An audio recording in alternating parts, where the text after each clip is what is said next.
Oscillation का potential energy ये दिया हुआ है, तो क्या मोशन एसएचएम होगा, और अगर मोशन एसएचएम होगा तो मोशन का टाइम पीरियड क्या होगा। आज के सेशन में इस सब के बारे में हम लोग बात करने वाले हैं। अब एसएचएम के होने के लिए ज़रूरी होता है कि नेट फोर्स जो सिस्टम पे लगे वो माइनस टाइम्स ऑफ एक्स के डायरेक्टली प्रोपोर्शनल हो। इसमें एक्स होता है डिस्प्लेसमेंट फ्रॉम मीन पोजीशन। अब यहाँ पे ये जो एसएचएम का कंडीशन है ये सेटिस्फाई हो रहा है कि नहीं, इसके लिए तो पहले पोटेंशियल एनर्जी से हम लोगों को फोर्स का एक्सप्रेशन लाना पड़ेगा। वर्क एनर्जी में पढ़े हैं कि पोटेंशियल एनर्जी को आप अगर डिफरेंशिएट करते हैं minus times of D by D x अगर लिखते हैं तो ये एक्सप्रेशन होता है फोर्स का।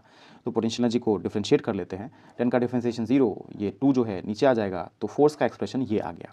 अब ये जो फोर्स का एक्सप्रेशन आया है ये F net minus times of x के प्रोपोर्शनल वाले कंडीशन को सेटिस्फाई कर रहा कि नहीं कर रहा वो चेक करते हैं। अब यहाँ पे एक्स क्या होता है, तो ये होता है डिस्प्लेसमेंट फ्रॉम मीन पोजीशन। तो हम लोगों को मीन पोजीशन से डिस्प्लेसमेंट फाइंड करना पड़ेगा।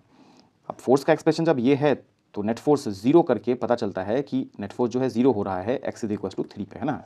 तो एक्स इज इक्वल टू 3 पे क्या है, मीन पोजीशन है। मीन पोजीशन जो है ओरिजिन पे नहीं है, ध्यान देने वाली बात, यहाँ जो एक्स है that x is x coordinate, है ना। मीन पोजीशन का लोकेशन है ना।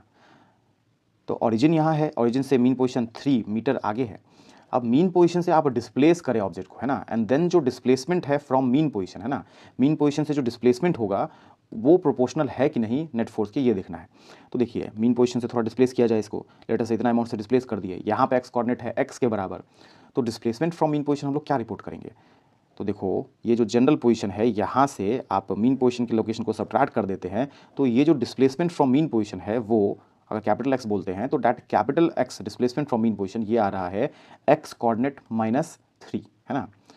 तो नेट फोर्स का जो ये एक्सप्रेशन यहाँ आया है इसमें x minus 3 is displacement from mean position, small x x coordinate capital x को बोल रहा है डिस्प्लेसमेंट फ्रॉम मीन पोजीशन। तो इस तरीके से चेंजेस करने के बाद हम लोग देख पा रहे हैं कि नेट फोर्स जो सिस्टम पे है that is minus times of displacement from mean position की क्या है, प्रोपोर्शनल है, तो मोशन क्या होगा, एसएचएम होगा, है ना। अब टाइम पीरियड फाइंड करने की बात करें तो एक्सेलरेशन लिख लेते हैं, net force upon mass is acceleration. Question में मास दिया हुआ है 1 kg के बराबर, नेट फोर्स यहाँ से -2x आया जिसमें x को आप बोल रहे हैं कैपिटल x को डिस्प्लेसमेंट फ्रॉम मीन पोजीशन। अब इस एक्सेलरेशन की एक्सप्रेशन को minus times of omega square x से हम लोग करते हैं कंपेयर एसएचएम में, और ओमेगा फाइंड करते हैं जो कि इतने के बराबर आ गया। और टाइम पीरियड की बात करें तो 2π/ओमेगा। तो उस तरीके से हम लोग टाइम पीरियड के आंसर पे पहुंच गए। बाकी मिलते हैं अगले वीडियो में नए सवाल एंड नए कॉन्सेप्ट के साथ।